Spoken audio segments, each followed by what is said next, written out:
গন্তব্য হচ্ছে সাজেক। এই যে আলহামদুলিল্লাহ আমরা মোটামুটি সাজেকের কাছাকাছি চলে আসছি। সাজেকের যে ভিউ, মাশাআল্লাহ, আল্লাহ তাআলার সৃষ্টি আসলেই অনেক সুন্দর। কেউ যদি না আসেন তাহলে বুঝতে পারবেন না যে আসলে পাহাড়ি এলাকা বা পাহাড়ের যে সৌন্দর্য এটা যে কতটা মনোমুগ্ধকর। পাহাড়ি এলাকার যে আবহাওয়া বা হচ্ছে যে ভিউ আছে তা আসলে অনেক বেশি সুন্দর। সো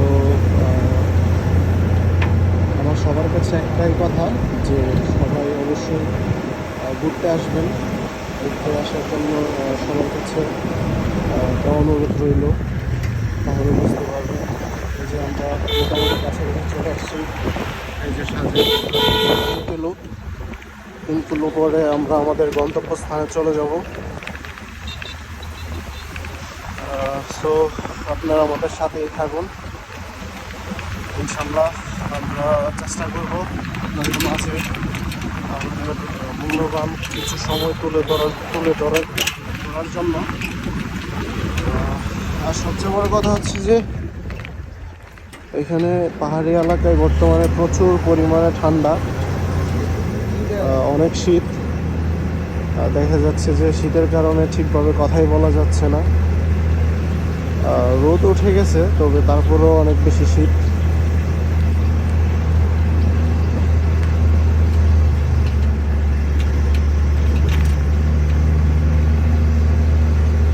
আমরা এখন উঁচুতে উঠতেছি।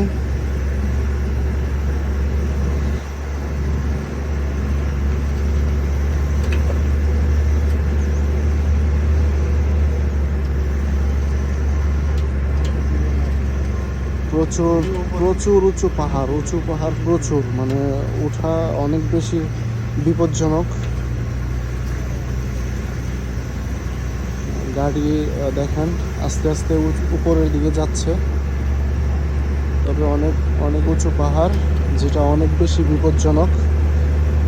আর বিশেষ করে গাড়ি ছাড়া বাইকে যদি আসা হয় সেক্ষেত্রে দেখা যায় যে এনজয়টা বেশি করা যায়, তবে বাইকে অনেক বেশি রিস্ক থাকে। তো সেক্ষেত্রে যারা বাইকে আসবেন সাজেক, অবশ্যই